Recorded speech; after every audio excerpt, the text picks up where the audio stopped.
If you're ambitious but stuck, this one is for you. You've got ideas, drive, potential.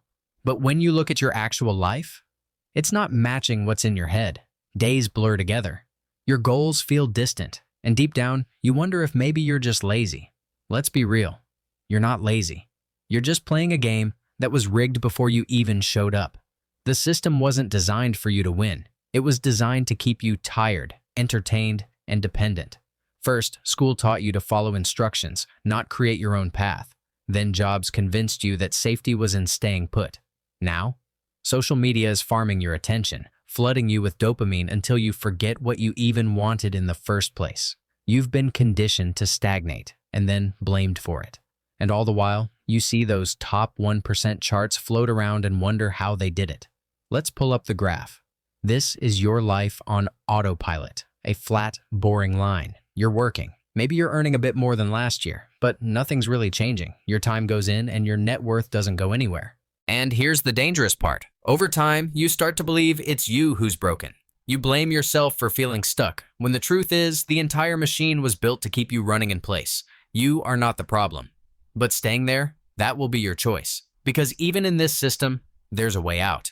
It's not through hustle culture, not through overnight riches. It's through momentum, steady, strategic momentum. That same graph for Buffett looked like this. Buffett didn't explode into success at 20 or 30. He started small, really small, selling bottles of Coke door to door, running a paper route at 13, buying his first stock at 11 and losing money on it. No shortcuts, just steady action and compounding results. So if you feel like you're moving in slow motion while everyone else is sprinting, you're not behind. You're just paused on the flat part of the curve, the part before it lifts. Today, I want to show you a 4-stage path that tilts your graph, just like Buffett did. It's not about hustle. It's about clarity. It's about escaping a system that profits from your confusion and building one that works for you. Because if 57% of Americans are living paycheck to paycheck right now, maybe it's time we stop trusting the old map. This is your way out. Let's start with stage 1. It's called Ground Zero, aka the comfortable trap. And it's not pretty. But facing it might just change your life. This is where most people are stuck, and many will stay forever. It's not chaos. It's comfort, predictable routines, a job that pays okay, a life that's just fine.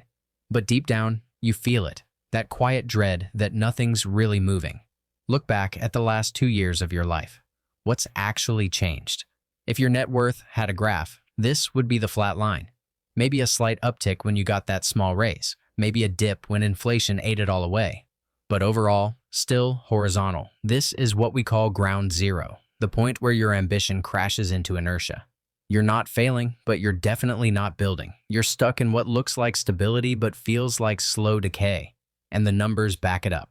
A 2025 report from MarketWatch showed that 57% of Americans are still living paycheck to paycheck, even as wages have supposedly risen. And it's not because people are buying Ferraris. It's rent, groceries, subscriptions, life. The system raises your income just enough to make you feel progress, then raises your costs even more. This is how they trap you. You make more, but you're not moving forward. You're just running faster on the same treadmill. And here's what makes ground zero so dangerous. It feels safe. Your friends are here. Your boss says you're doing great. Everyone around you acts like this is what being an adult looks like. But that's a lie society sold you to keep you from questioning the pattern. Warren Buffett didn't start with millions. He didn't even start with much support. At age 6, he was selling packs of gum door to door in Omaha, then bottles of Coke, then magazines. By 13, he'd saved enough money from his paper route to buy a second-hand pinball machine and start renting it to barbershops. The point isn't that Buffett was a boy genius. It's that even at ground zero, he understood one thing: money doesn't move unless you do. So how do you move when you feel stuck?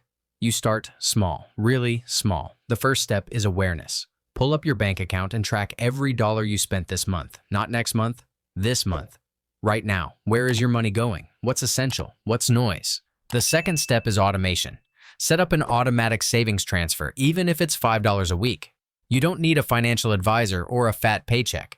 You need a system that works in the background while you're stuck at ground zero. Think about it like this. Your Xbox saves progress after every level, so why doesn't your bank? And here's the truth. No one tells you escaping ground zero doesn't feel exciting. It feels boring. invisible, like nothing is changing. But what you're really doing is tilting the graph. One tiny decision at a time. Most people won't do this because they don't see the payoff immediately. But that's why ground zero is crowded. And the people who escape? They start with tiny shifts that lead to exponential curve changes later on. The graph doesn't lift here, but this is where you plant the seed. And if you water it, welcome to Stage 2, Liftoff. From stuck to start, Liftoff doesn't look like fireworks. It looks like tension. You're making changes. You're spending less, saving more, maybe investing a little. But it's still hard because you're no longer fully asleep in the system and you're not fully out of it either. This is the stage where most people hesitate. Because once you step away from comfort, the world tries to pull you right back in. Your friends might not say it out loud, but they'll feel the shift.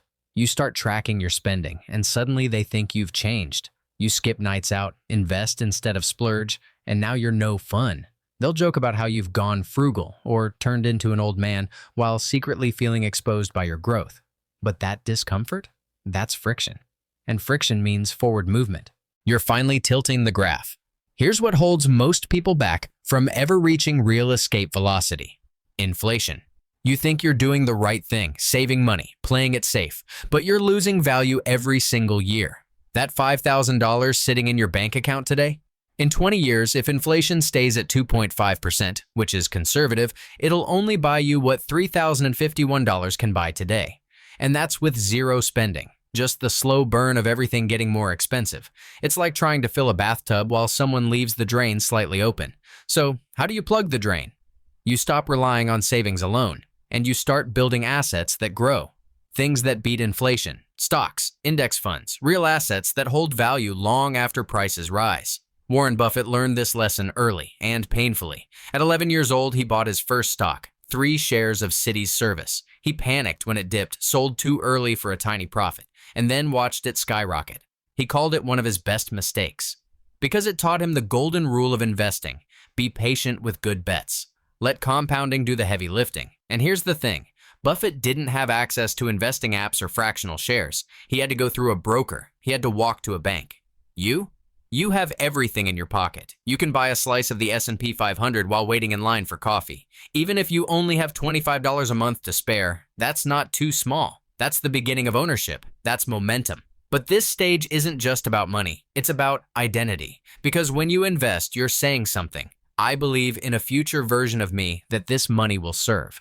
That's the opposite of consumer culture. It's the opposite of hustle for quick cash culture. It's you betting long. And that's rare.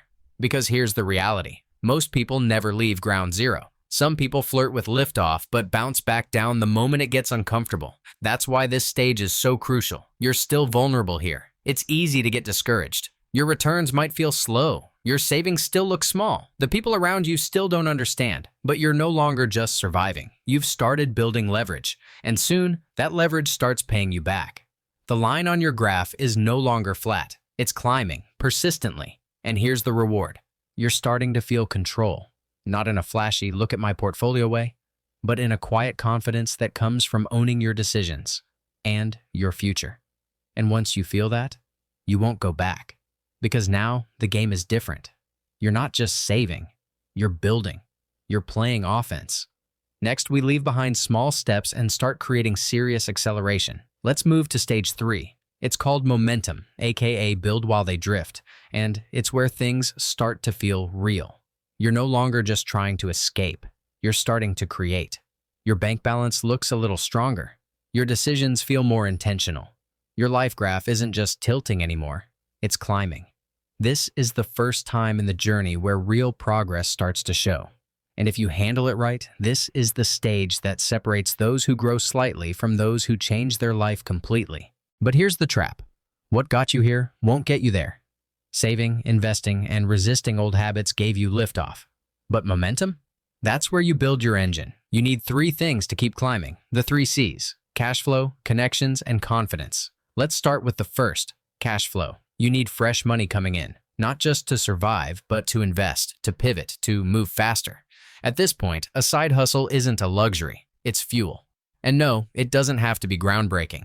It just has to work. Find something you can deliver that others value. Social media management, copywriting, video editing, tutoring, ad setup for small businesses. The simpler, the better. The magic of cash flow is this. It gives you leverage. You can reinvest without touching your job income. You can test new skills. You can take risks without risking your rent. The goal isn't to build an empire overnight. It's to create a consistent stream of income you control. Start with service. Scale with systems. But income alone isn't enough, because money moves faster and farther when the right people are in your corner. For this, you need connections. You can't level up in isolation. At Momentum, who you talk to is just as important as what you do. You need to be around people who think bigger than you, people who challenge you, stretch you, and normalize the idea that freedom is possible. That's why Buffett aligned with Charlie Munger. That partnership sharpened Buffett's discipline, refined his risk tolerance, and shaped the long-term investing philosophy he's now famous for. And this wasn't random. Buffett sought out people he respected, even when they disagreed with him.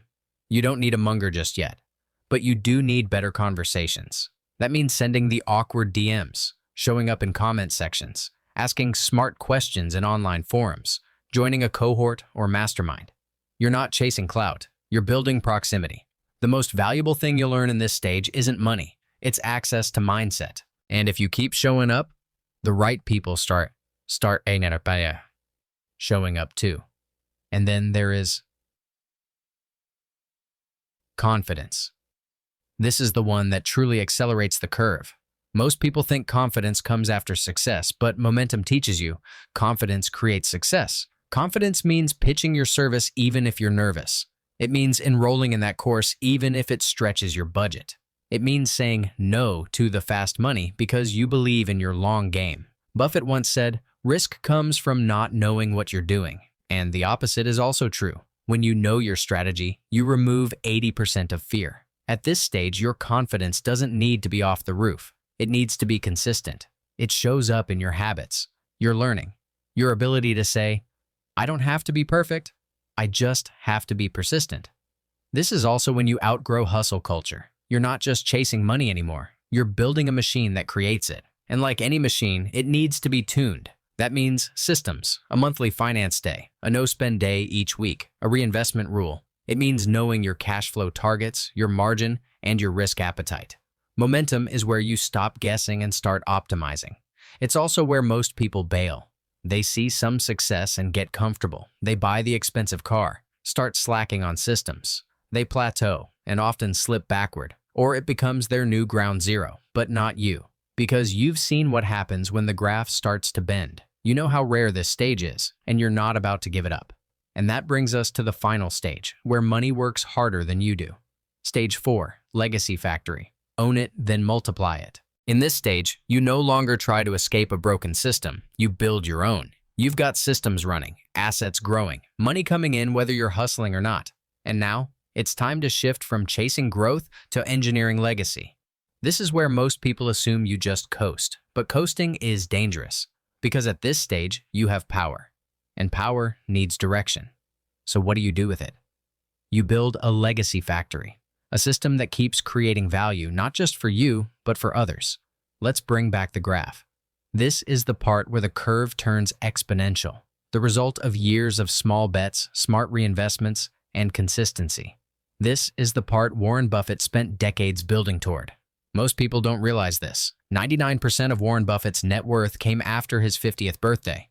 The steep rise didn't happen early. It happened because he stayed in the game longer than anyone else. He didn't chase hype. He doubled down on things he understood. He bought better, focused sharper, and played the long game. He turned Berkshire Hathaway into a wealth engine that multiplied value for decades, and then decided to give it away.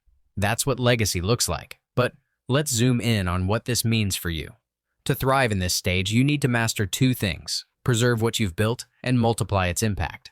First, let's understand what preserve what you've built is. You've worked hard to build cash flow, assets, and systems. Now your job is to protect them. That means shifting your mindset from grow at all costs to grow with purpose. You diversify. You build redundancy. You reduce emotional decisions. Maybe you rebalance your portfolio. Maybe you hold more cash. Maybe you cut a business that's dragging. As Buffett says, only when the tide goes out do you discover who's been swimming naked. This is the moment to audit your life like a portfolio. What skills still serve you? What assets need upgrading? What habits scale and which ones drain? Once you're stable, you get a choice. Play it safe or go deep. That is the multiplying part. Some people diversify: real estate, stocks, businesses, even content. That's great. Spread risk. But others go high conviction. They double down on what they know best and scale it to the moon. Buffett did both. He concentrated on big bets, like Coca-Cola, Apple, American Express, but only after deep study. That's what made those decisions powerful. You don't have to guess. You just have to understand what fits you. Every dollar you deploy should lead to freedom, not stress. But beyond the money, legacy means something else now: impact. Buffett knew he didn't need more money to be happy. That's why he pledged over 99% of his fortune to charity, partnering with the Gates Foundation and inspiring over 200 billionaires to do the same. You don't need billions to make a difference. You just need to decide what your wealth is for. Maybe it's generational, maybe it's educational, maybe it's community-focused. Your legacy doesn't have to be loud, it just has to last. Because the real goal of wealth isn't to escape responsibility, it's to use it wisely. If you've made it here, you've tilted the graph and bent the curve. Now, let's land this plane. If you're still watching, here's what I want you to remember. Everyone starts at ground zero, but that flat line, it's not your fate. It's just your starting point. With small shifts, clear strategy, and long-term thinking, you can tilt that graph, just like Buffett did. You don't need to be brilliant, just consistent. You've got this. Want to know what super investors like Warren Buffett, Bill Ackman, Michael Burry, Howard Marks, and Mohnish Pabrai are buying in this uncertain environment? Click the video on screen to find out.